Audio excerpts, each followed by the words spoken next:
eu não saberia dizer de qual foi o meu primeiro livro, né? Aquele livro sagrado que abriu as portas da minha percepção e me despertou um impetuoso amor pela literatura. Mas sim, eu sei bem que a partir dessas leituras eu compreendi que havia outros mundos fora do meu, né? Que o meu cotidiano era modesto, feliz, organizado, tinha comidinha na mesa, não é? Eu tinha afetos familiares, mas nada que traduzisse esse horizonte limitado da vida, não é? De modo que quando eu comecei a ler, e a partir daí foi uma sucessão de livros, me pareceu que o autor que escrevera aqueles livros, ele vivera as aventuras narradas. Portanto, a literatura não era um produto criador, mas quase mimético. Era como se fosse uma cópia daquilo que ele viveu. Um pequeno esboço de memória, entendeu? E aí eu pensei, é isso que eu quero. Eu quero ter a sensação de viver muito fora da casa para poder escrever. E aí a literatura começou, inicialmente, a traduzir aquilo que me faltava, a me dar o que eu precisava. E foi um encontro excepcional.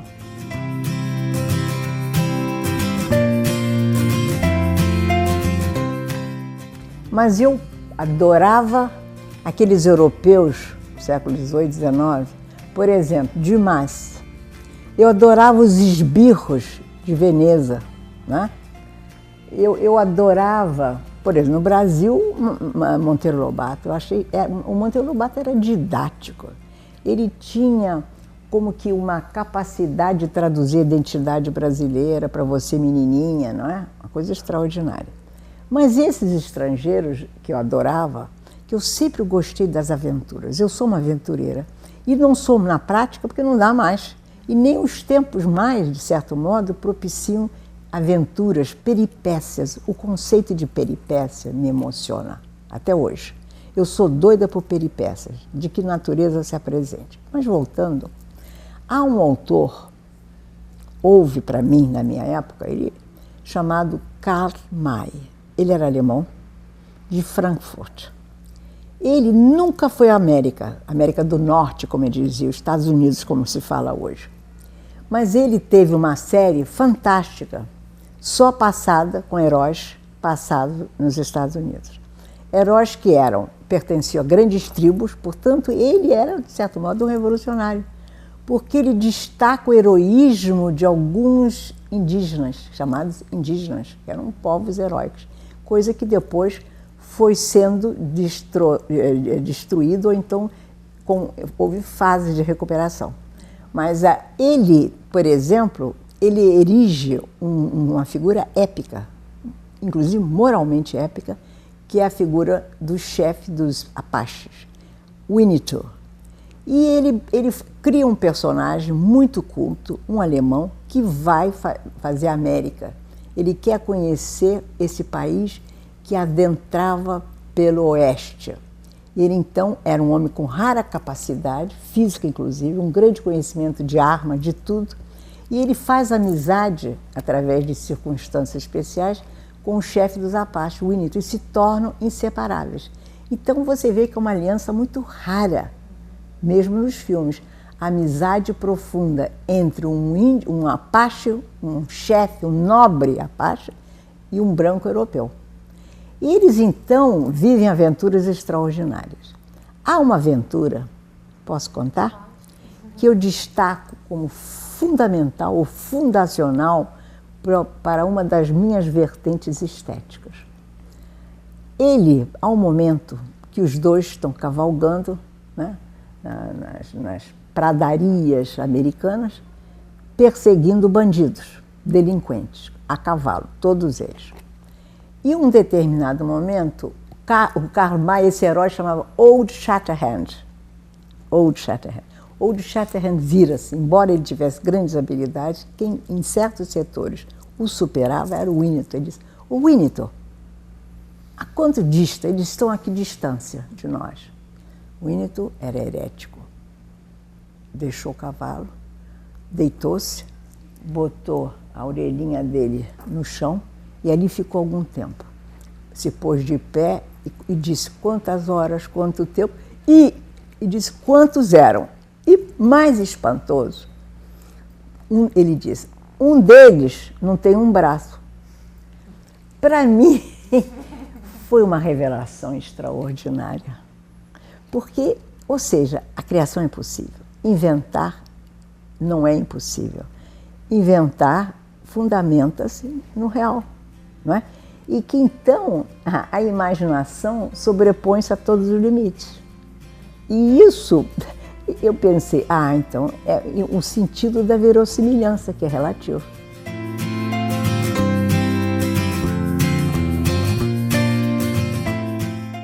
Eu adorava Tico-Tico. E porque no Tico-Tico havia uma página chamada Gavetinha do Saber, se eu não estou equivocada. E eu então sabia tudo de cor. E como eu tinha uma ânsia muito grande pelo saber, para ir além de mim, como eu lhes disse, eu pedi a minhas tias, sobretudo a minha tia Celina, que era pianista, não é? Que me sabatinasse. Eu dizia assim, me pergunta sobre Cleópatra. Aí eu sabia tudo sobre Cleópatra.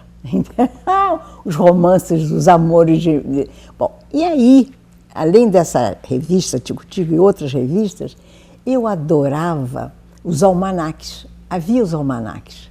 Eram almanaques todos povoados de heróis. Flash Gordon, enfim, Hércules, não havia nenhum com o nome de Hércules. Mas, enfim, heróis. Todos eles eram fantasma. Né? Todos eles eram que traziam a epopeia, de certo modo, traduzida de forma muito simples para mim.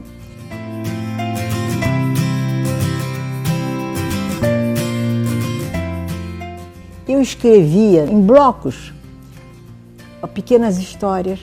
Como eu não tinha habilidade para o desenho, eu fazia bandeirinhas. E depois eu botava assim, autora Nélia Pinhon, e o preço eu cobrava do meu pai, era um exemplar único. Mas eu já tinha noção dos direitos autorais, então eu já cobrava do meu pai e ele comprava. Eu tenho um dos meus, sobrou de tudo isso, eu tenho uma cópia não, um original de um desses. Mas e como não havia grampeador, eu costurava. As 3 ou 4 folhinhas eu costurava, então vendia para o meu pai.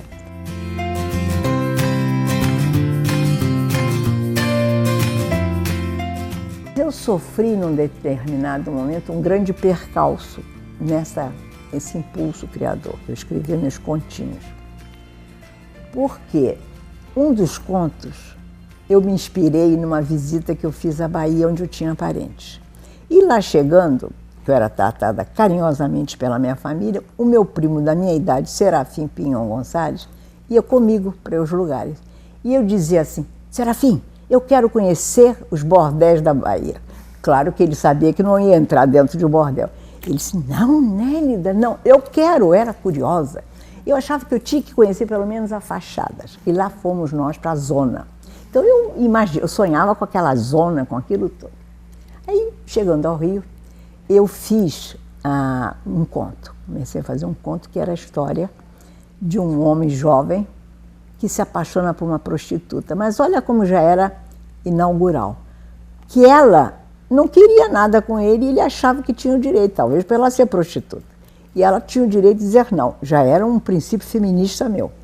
E há um momento que ele, ao persegui-la, eu escrevi ladeira, queria subir, ladeira íngreme. Eu tive um choque, querida. Eu disse, como? Ladeira íngreme. Não me horrorizou a redundância. Me horrorizou a banalidade. Eu senti falta do poético. Eu pensei, não vou passar minha vida, eu já dizia menina que era escritora. Eu obrigava meu pai a botar meu título na portaria dos hotéis, dos registros do hotel. Aí eu disse assim, não, eu não vou querer dizer, eu tenho horror do banal em literatura. O banal só pode ser aceitável quando o banal envolto na percepção literária, nos veios poéticos auríferos da língua, entendeu? De outro jeito, não. Aí eu parei, eu fiquei anos sem fazer ficção, mas aí eu fazia, sabe o quê? Explosões poéticas. Eu botava a música, eu sempre adorei música, e eu não tinha vitrola, não sei nem se alguém tinha naquela época. eu escrevia para a Rádio Roquete Pinto, o Ministério da Educação, e pedia música. Quero Dostoiévski. E aí não, Dostoiévski não, quero Tchaikovsky, Dostoiévski era o escritor. E eu ficava assim, meu pai me deu com 12 anos uma máquina, que é uma história, uma máquina Hermes, pequenininha, o Hermes do capacete, né? Que garantia a invisibilidade ao deus Hermes. Eu me sentava e ficava assim, com um papelzinho, pronta para disparar, para incendiar minha imaginação e minha explosão. Então, eu fiquei anos assim, até os 17 anos. Com 17 anos eu comecei a fazer o primeiro esboço, os primeiros originais do meu primeiro romance chamado Guia Mapa de Gabriel Arcanjo.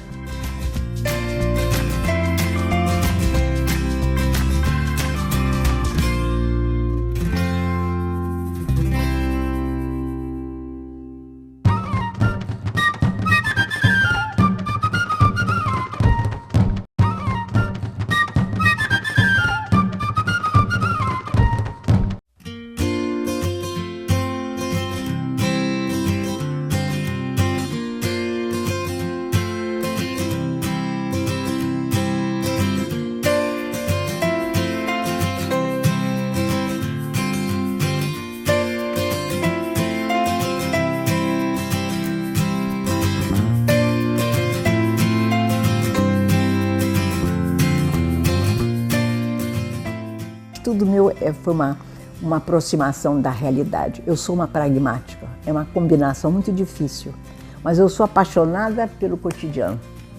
Eu adoro casa, eu acho que a casa é uma maravilha. Hoje, vou registrar, posso? Antes de vir para cá, eu preparei dois tabuleiros enormes. Um com tomates decepados ao meio, temperos, já está 1h30. Mandei desligar, quando chegar eu vou preparar um molho de tomate, que eu tenho vários potes preparados, eu faço. E o outro, já está 1h30, mandei desligar, pancetas enormes, assim, 2 mantas de pancetas que eu passei na frigideira com azeite, alho e limão para tostar um pouco e fiz um fundamento que chama-se fundação de coisas inclusive aipo, cebola, batata, cenoura, tudo isso, e botei as peças em cima, papel laminado, forno. Isso não é vocação para a realidade? É, vocação para a realidade. E para esse mundo da mulher, que eu acho extraordinário, que os pobres dos homens desvalorizaram sem entender a procedência mágica e fundacional desse universo. Então, eu sou alguém, respondendo a sua pergunta, eu nasci de uma família de realistas, mulheres fortes. Eu sou uma mulher forte, sensível. Agora, sexta-feira, eu vou exumar minha mãe. Todo mundo quer me poupar. Eu disse, não, esse assunto é meu, é do meu coração, é da minha vida. Lá vou eu. Entendeu? Eu quero dizer que essas mulheres, os homens eram mais fracos da minha família, maravilhosos, sensíveis, mas a figura do meu avô era fantástica, realista, duro, generoso, forte. A grande figura masculina da minha vida é meu avô Daniel. Então essas mulheres fortíssimas, meu Deus, como é que eu podia ser filha delas e sobrinha delas sem ter herdado esse espírito de sobrevivência, de valorização da realidade, das coisas, do pão, entendeu? E outra coisa, que eu não comentei, eu passei 2 anos na Galícia, eu sou de família galega. Os galegos tiveram vida muito difícil, foram humilhados durante séculos. E eu não me esqueci. Eu não me esqueci que da parte da minha família eu sou uma humilhada.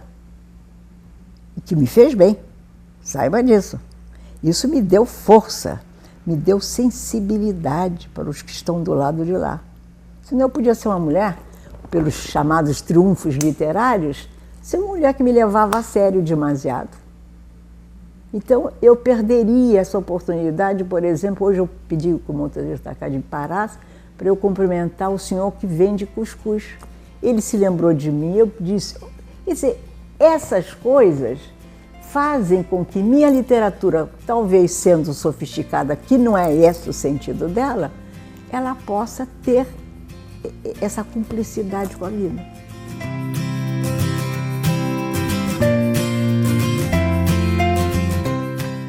tudo isso foi muito importante, foi tudo muito importante para a minha formação. A noção cedo da dupla cultura. E eu vivi bem com isso. E se eu tivesse, se caso eu teria tido medo, quando eu fui para a Espanha, aos 10 anos, onde eu vivi 2 anos, foi a maior maravilha da minha vida. Eu nunca fui tão feliz. Olha que eu não sou desgraçada. Mas eu conheci a plenitude da felicidade das coisas. Eu me tornei lavradora, eu fazia o trabalho de camponesa. Como é que eu ia ser camponesa aqui no Brasil? Não ia ser. Então lá eu empurrava o arado, eu cuidava das vacas, eu levava as ovelhas ao monte lá em cima, uma montanha chamada Pé da Mua, que para mim era o Everest, era o Annapurna. Depois, mais tarde, quando eu fazia minhas visitas posteriores à Galícia, à aldeia do meu pai, tadinha, era uma coisa pequenininha, modesta, sabe? Mas para mim eu ia e meu pai era de uma generosidade, tinha adoração por mim. Eu conheci o amor de família. Então ele me deu um cinto de couro que ele mandou fazer e 2 bolsas. Uma para eu botar minha merenda, que eu passava o dia lá no monte. E outra, cuidando das vacas também, que eu adorava. Eu não deixava, era eu que queria cuidar disso. E aqui meu canivete, as coisinhas que papai me deu canivete. Canivete, para mim, é símbolo de soberania e de independência. Eu até hoje não vou em nenhum lugar sem canivete. Eu tenho vários canivetes, inclusive aquele suíço deslumbrante. Eu sou doida por canivete pela memória do meu pai. Então, lá ia eu ficava horas com os bichos lá no tal do Pé da Mua, e depois vinha o aire norte, que é o vento norte da Galícia. Uma coisa assustadora. Eu me confortava, o vento. Eu nunca tive medo de vento. Então, outra coisa que se incorporou ao vento, que eu não tinha medo, lobos. Aí eram os lobos. Eu adorava os lobos, que depois foram muito dizimados, agora parece que estão voltando. O lobo é uma figura mítica, né? Na Europa Central, foi objeto de grande especulação criativa, né? De modo, querida, que tudo isso me ensinou essa duplicidade, eu ser dupla, eu poder administrar 2 culturas que ambas se dispuseram a me ajudar. Fizeram da minha cabeça uma cabeça universal. Sem falar que se incorporaram outras culturas, intimamente se incorporaram a mim, outras culturas. Eu estudei em colégio alemão, então desde cedo eu estudava o Antigo Testamento. Desde cedo eu estudava as culturas e os espíritos monoteístas. Eu fui uma apaixonada desde menina pelos gregos, até hoje eu tenho que tomar cuidado, que eu tendo a exagerar, a falar demais dos gregos. Eu falo dos gregos, das peças. Ontem, por acaso, alguém comentou que vai ter um bebê, e eu sou muito faladeira. Alguém disse, eu fui ao salão. Eu vou ter um bebê. Já tem nome? Heitor. Ai, que nome lindo. Sabe quem foi Heitor? Não sabia nada. Eu contei a história toda de Heitor, e mais do que Heitor, contei a história da morte dele. E contei a história de que Aquiles matou, mas Aquiles era para mim era um aguerrido, um homem violento que não tinha importância para mim como ele ganha para mim importância como personagem quando ele exerce a misericórdia e devolve o corpo morto de Heitor para o pai Príamo, que se ajoelhou diante dele. Então, eu tive tudo isso presente na minha vida. E meu pai, esse meu pai Lino, me introduziu menina ao meu ídolo, que até hoje eu não passo por ele sem mandar não digo beijo, que é muito íntimo, sem cumprimentá-lo, sem dizer o quanto eu o amo, Machado de Assis. Então, queridos, ser brasileira e essa cumplicidade com a Galícia, que é um povo antigo, velho, com língua proibida, que foi proibida, com lendas tremendas, é um povo que tem, por exemplo, que gravita em torno das bruxas, só que as bruxas não assustam. Chamam-se meigas, veja só. E elas, de algum modo, operam em favor do humano. Ela outorga ao humano o poder sobrenatural. Então, eu vivi em meio a tudo isso. Até hoje eu sou uma mulher de fé e uma mulher de crendices. O humano, não é, que é a história do Terêncio, o humano não... Eu não posso estar distante do humano. Eu não posso estranhar o humano. Terêncio. Né? Então, é isso, querida. Isso te abriu os horizontes, né? Até hoje. Tinha um mundo além, né? Até hoje a minha cabeça não envelheceu. O resto, sim.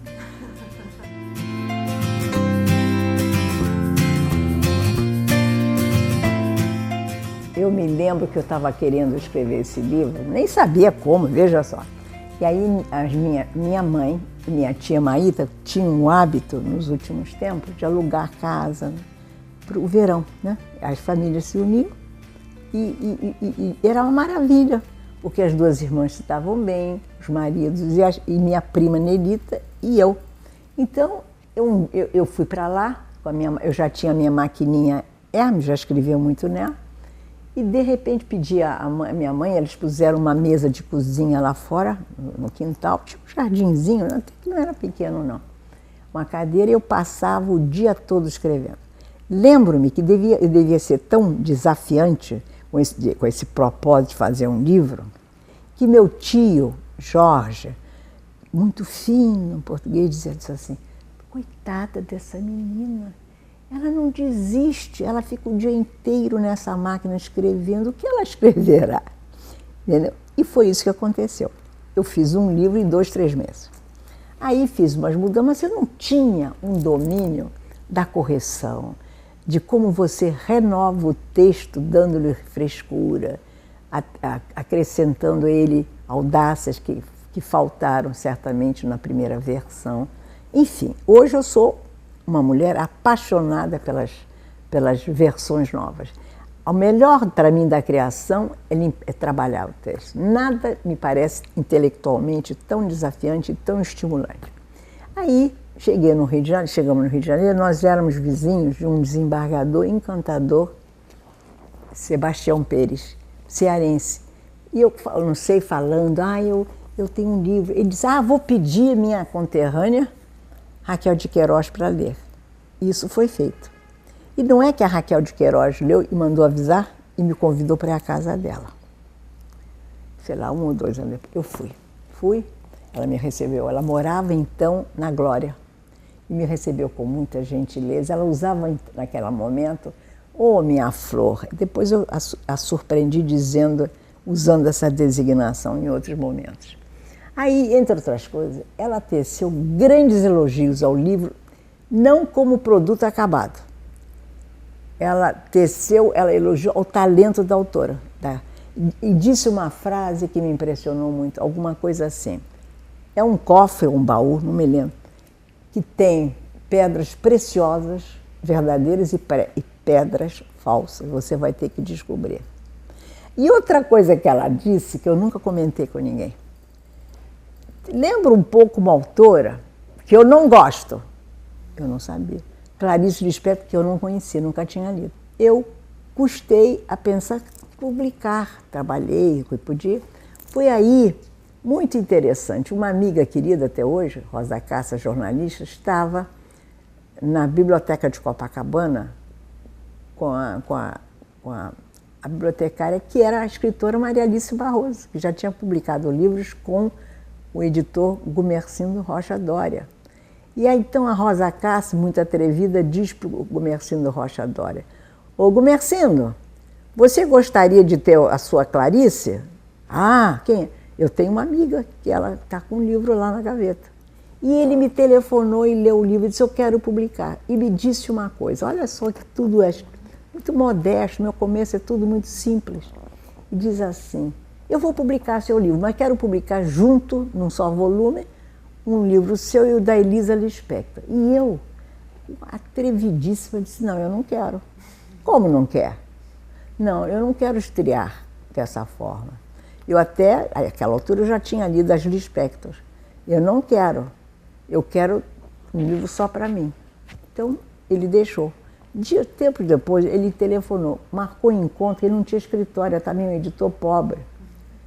Até hoje ele está vivo, um homem que ama os livros, mora em São Paulo. E ele diz que eu sou o autor dela, que o mais cita ele. Eu cito com muito prazer. Aí então, marcou encontro comigo. Sabe onde? Não tinha escritório. No jardim, havia um banco, um jardinzinho atrás, ali na Rua México, por trás da Biblioteca Nacional. Sentamos os dois ali. E ele disse, pois é, não vou, o que você vai fazer com o seu livro? Eu disse, eu vou tentar sorte lá em São Paulo, com o editor Masao Ono, que está publicando escritores jovens. Você vai? Eu disse, vou tentar. Dessa vez eu estava aprendendo, né? Eu estava começando a conheci Clarice Lispector um ano antes, depois conheci Maria Alice, começou, tanto que ela fez a apresentação de um livro meu. Enfim, comecei a conhecer escritores, né? E aí, então, eles... então eu publico. E não é que ele me faz a seguinte pergunta, para quando? Era, sei lá, fevereiro, março, eu disse, esse ano. E ele publicou esse ano, aquele ano. Então foi assim que foi começando. Tudo muito simples e tudo muito difícil também. O que, de certo modo, me educou. Porque houve um momento que eu entendi, quando ele me telefonou dizendo que o livro estava pronto na casa dele, ele estava com a mulher, que eu fosse conhecer, eu tive uma emoção. Mas não, eu ia conhecer meu primeiro livro. E fui para lá. Parei na Lagoa e pensei, eu não posso chegar lá emocionada assim, porque eu vou ser uma refém da literatura, vai ser muito perigoso.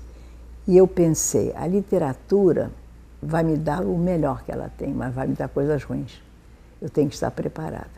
Aí eu me lembro que eu cheguei na casa dele, peguei o livro e, para asfixiar a minha emoção, eu virei e disse assim, a lombada é muito bonita. Veja se é coisa que esse destaque de um livro. Foi isso.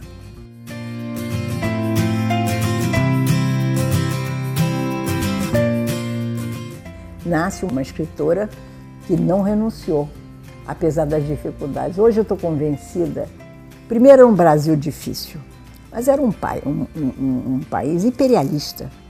Isto é, quem eram os imperadores? Os homens. A literatura feita por mulher, com exceção de Raquel de Queiroz, que era não era só porque ela era uma grande escritora, era uma exceção.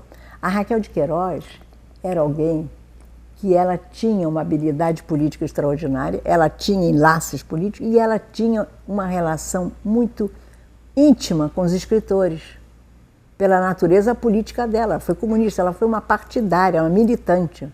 Então ela tinha isso. Aquelas mulheres, e ela, tanto que eu diria que a Raquel não era admiradora das mulheres. Escritora, não era. Ela até era amiga, por exemplo, da Diná, mas eram parentes. E ela entra primeiro na academia do que a Diná, que tinha paixão pela academia. Tanto que o discurso da Raquel, quando ela entra, não menciona um instante histórico que ela encarnou. Tudo isso não é uma crítica, é uma observação. Então, Raquel, felizmente, pôde, através do seu talento, ser logo aí, e ela abraçada como tal. Mas as outras mulheres tiveram um papel muito apagado. Muito. Isso eu estou disposta, eu digo em qualquer lugar, e eu tenho autoridade para dizer, porque hoje estou numa situação que eu posso dispensar tudo isso. Mas eu não posso trair um conhecimento que eu acumulei a preço da minha vida e que as minhas parceiras, minhas companheiras sofreram. E muitas sofrem. E muitas não foram reconhecidas, morreram apagadas. Há uma pleiade de escritoras, mulheres de talento, que ninguém sabe delas. Que eu gostaria até de propor qualquer dia, aqui, fazermos um seminário só das mulheres esquecidas, apagadas.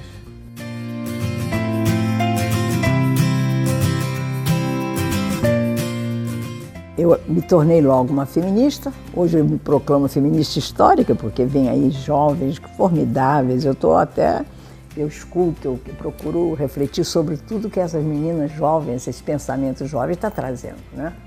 Eu, por exemplo, passei longas temporadas nos Estados Unidos e eu me incorporei aos movimentos feministas de lá. Então eu era uma mulher muito atualizada, lia muito, sabia de todas as vertentes. Mas o que eu pensava aqui no Brasil, entendeu? Que nós não havia campo para protestos. Não havia. E talvez nem tivéssemos o idioma adequado do protesto. A gente ia publicando, umas naufragavam, outras continuavam. Eu sou uma sobrevivente, eu continuei. Que preço que eu tive que pagar. Mas é um preço que não valia a pena pagar, mas eu paguei. Como eu paguei também, eu me dei conta, quando surgiram algumas oportunidades de eu viajar como escritora para o exterior e pagando misérias, condições irrisórias, eu aceitei todas. Porque eu sabia que uma possível independência de uma escritora, ou para uma escritora, e para mim, era lá de fora para cá.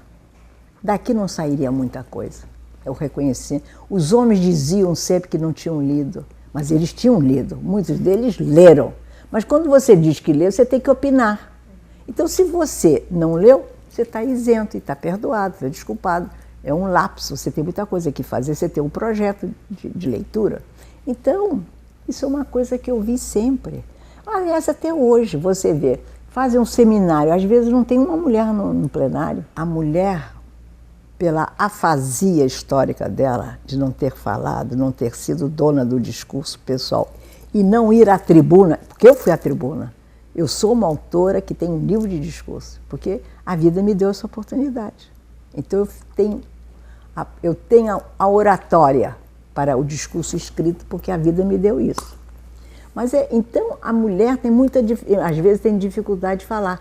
E os homens falam o tempo todo. São os donos da palavra, mesmo quando dizem impropriedades. Você repara só. Então, tudo isso ainda é uma sombra, pesa sobre a mulher. E claro que tudo isso vai esmaecendo. Esse novo movimento feminista, que assim podemos intitular, eu não sei se é o correto, vem numa hora muito interessante, numa hora que eu vinha dizendo já, muito você pode ver nas minhas entrevistas, que eu achava a mulher brasileira muito distraída com as ideologias de gênero, porque todo mundo estava muito contente. A mulher alçara certas posições. Ela não se deu conta que muitas das ascensões dela, de que ela ascendera, era muito pouco, era relativo. E ao preço, às vezes, da sua elegância moral. Mas eu acho que uma maravilha, isso tem que registrar, que eu faço questão, dos movimentos feministas, o lado didático desse movimento em relação ao homem. O homem melhorou muito na sociedade, mas sem dúvida, sobre os jovens, você vê com a relação deles com os filhos. Eles hoje lutam pela guarda dos filhos, ou semi-guarda, dividir. É uma coisa maravilhosa. O homem está cozinhando, ele alega muitas vezes que é por sofisticação, tem que ter panelas de espeto. Não! Ele, de verdade, está começando a descobrir que uma das matrizes do seu ser é o lar.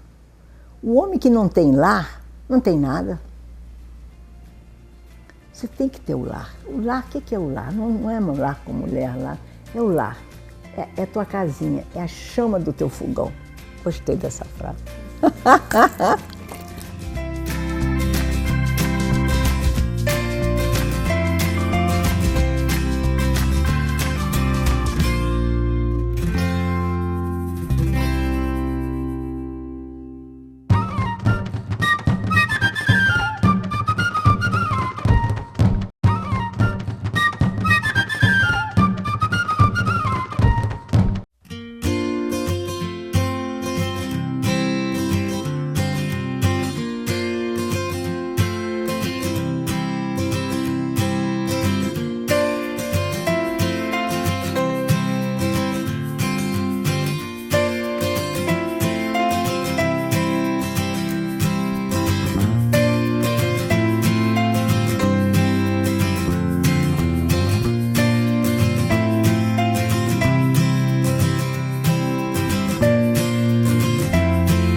A academia foi absolutamente revolucionária em relação à minha pessoa, no que toca à presidência.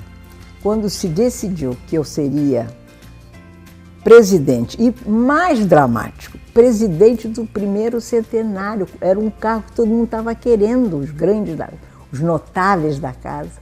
E devo lhe dizer que neste ano, 6 meses, e mesmo nesse ano intenso do ano centenário, não houve uma suspeita em relação à minha inabilidade, da minha pouca aptidão ou não. O que eu decidia, todos aceitavam. Eu não tinha orçamento, vamos dizer, verba orçada, porque como foi tudo muito de repente, eu disse, eu não tenho condições. Foi aí que um grande acadêmico da casa, Carlos Chagas Filho, na cadeira de rodas, assim, a sua honra e o seu prestígio são suficientes. A senhora não precisa. Eu consegui maravilhas para casa. E todo o dinheiro eles pagavam os juros. Às vezes, eu ia a uma firma, já não tinha mais, vamos dizer, sobras da isenção fiscal, eu conseguia que me pagasse. Eu montei o centro de memórias, eu fui a Brasília pedir dinheiro. Aí o Banco do Brasil disse, não, nós vamos lhe dar uns 100 mil, 200. Não, eu disse, eu não vim do Rio de Janeiro a Brasília para ganhar isso. E nem com esses dinheiros vocês vão entrar na história do Brasil. Vocês, para entrar na história do Brasil, portanto, na história da academia, vocês têm que dar mais dinheiro. Eu era assim. Eu vivi em função da academia. Fui a única presidente que não quis um novo mandato, que todo mundo queria. Há alguns acadêmicos que dizem que até hoje eu devo um outro mandato. Eu disse, não, não devo. Eu não devo nada à Academia Brasileira de Letras. Eu dei tudo o que eu podia e continuo dando. Eu só dou honras à casa porque é minha casa.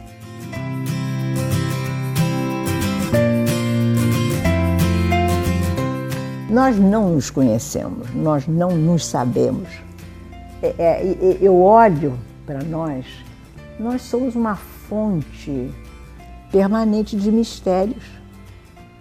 É impressionante como é difícil. Além do mais, tudo aquilo que é difícil tem, no entanto, característica de riqueza.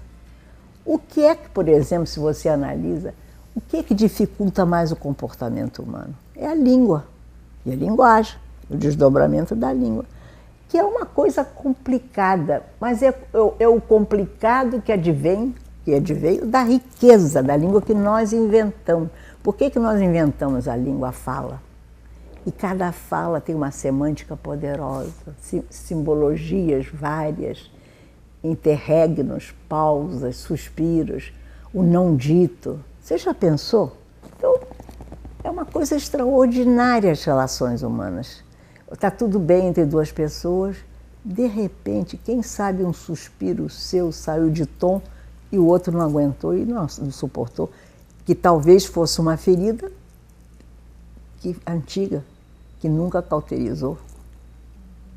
E não, como escritora, eu fico deslumbrada, assombrada com os desencontros humanos.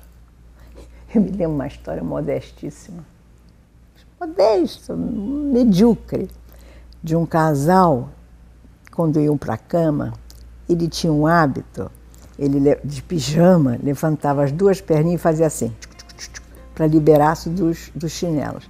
Ela achava uma graça. Com os anos, esse gesto dele que se mantinha, ela odiava. Propiciou o divórcio, era o ponto final do... Então, nós somos assim.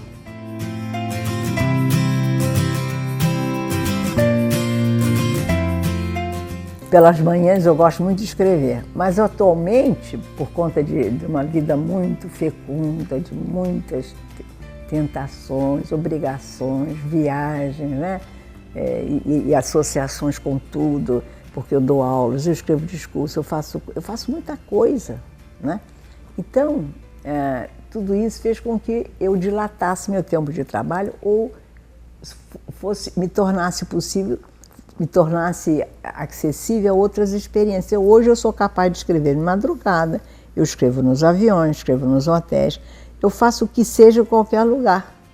Hoje mesmo eu estava chegando no carro, me pediram ontem, uma amiga que eu não quis dizer não, e ela sabe que eu estou numa fase difícil de trabalho, para eu, por exemplo, fazer um parágrafo sobre o livro dela. Já escrevi hoje no carro.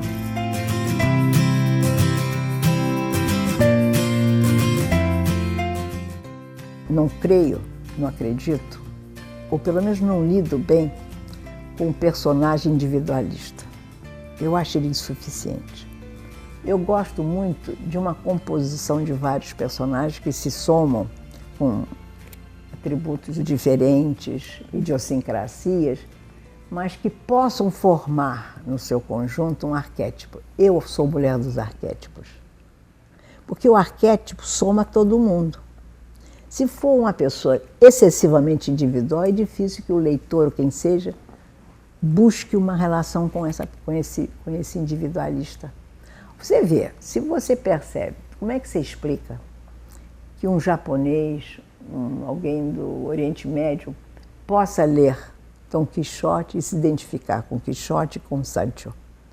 Porque são arquétipos, é o meu ponto de vista.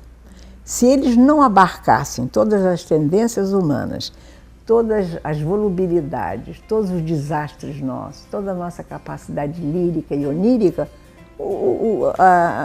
a trajetória de Dom Quixote não seria premiada como é um dos maiores repositórios do pensamento humano.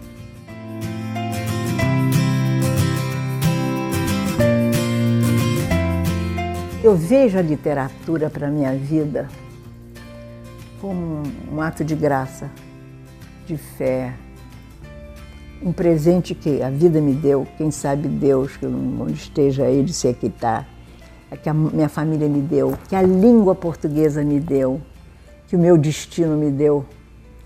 Eu acho, eu queria, eu estou talvez no final, não sei, eu ando numa fase de muita reflexão e nunca naufraguei, nunca traí a literatura, nunca. Interessante, a gente trai muitas coisas, né? A literatura não. A literatura é uma devoção, ela me faz alegre, eu rio, eu posso ser dificílimo, mas quando eu estou trabalhando, eu disse, meu Deus, isso é um milagre, como é que a essa altura da vida eu ainda tenho fé na literatura? Não é? Num país tão ingrato como o Brasil, não faz nada por nós, só cobra, não faz nada pelo escritor. Não tem, o Estado não cuida nada, não tem nada, é um desastre, não tem uma bolsa de estudos para o escritor ir para o mundo, para a Europa, para o mundo, para ele se aperfeiçoar, para ele sair dos confins do Brasil, que é insuficiente, não tem nada. Mas agora, eu diria o seguinte, eu sinto, eu gosto muito de dizer, sabe, que eu sou uma escritora brasileira. Eu nunca digo que eu sou uma escritora, eu gosto de dizer que sou escritora brasileira, porque eu sou um produto dessa terra, da minha genealogia galega, né? De tudo que eu estudei, tudo que eu aprendi. Eu até, às vezes, eu estou numa fase, viu, queridos, que eu estou repassando muito minha vida. Mas como eu vivi, meu Deus, de uma intensidade, que às vezes as pessoas me trazem o que eu vivi, que eu já não me lembrava mais, de tanto que eu fiz. Então, eu devo isso à literatura. Eu acho que eu devo tudo à literatura. A família, os amores, tudo. O mundo, o universo. Mas permeado pela literatura. A literatura foi um instrumento que eu usei para chegar à vida.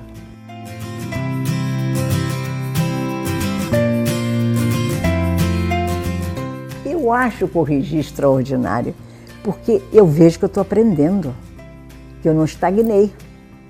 Quando eu corrijo, eu me aprimorei. Antigamente eu dizia muito assim, quer ver? Eu escrevia, errava, fazia. Nunca rasguei papel. Eu guardava. Eu sempre tive uma delicadeza com os papéis, que é um espanto. Aí eu dizia assim, em voz alta para mim mesmo, sozinha. Ai, Nélida, falava, como você é incompetente. Sempre disse isso. Mas, engraçado, ultimamente eu não estou dizendo. Não é que eu tenha sofrido uma mudança radical, que eu me acho competente, mas eu domino muito melhor o ofício do que eu dominava há uns anos atrás. Portanto, eu estou em progress. Isso é uma graça, que a essa altura da minha vida, com tantas desgraças no mundo, com tantas coisas, eu ainda esteja buscando novas maneiras de dizer o mundo, de falar o mundo.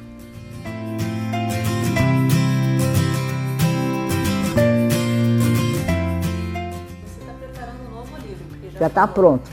Tá pronto? É. Podemos esperar. É um livro de ensaios. Filhos da América. Vou entregar talvez em poucos dias, porque já está. Ele já leu uns ensaios. Para o meu editor Carlos Andreasa, da editora Record. E agora estou levando, vou fazer uma pequena viagem de 3 dias, mas quero descansar. Já estou reorganizando um outro livro de pensamentos, fragmentos, né, que eu gosto muito. E logo, se tiver, enfim, tempo e tudo, eu quero retomar meu romance, que já está com umas 70, 80 páginas. Tem muita coisa boa por aí. Não sei, tomara.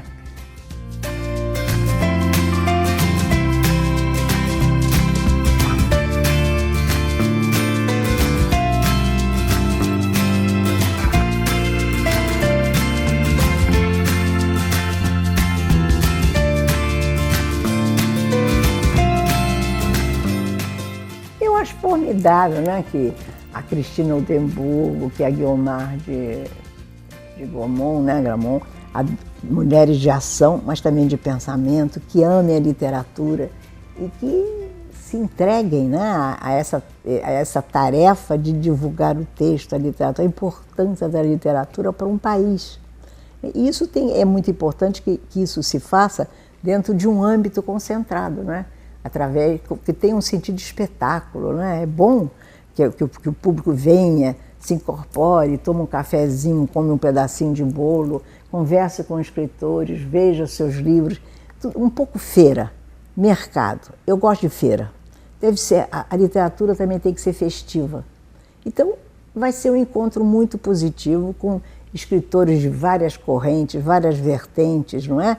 E todo mundo, no fundo, batalhando, não é para salvar a literatura não precisa ser salva, nada, mas para dar realce à literatura em tempos sombrios como os nossos estamos vivendo, para mostrar que essa gente de Brasília, que encarna o horror, eles não vão impedir que nós continuemos amando a literatura, devotados à literatura, que o Brasil é um país que teve Machado de Assis, gente.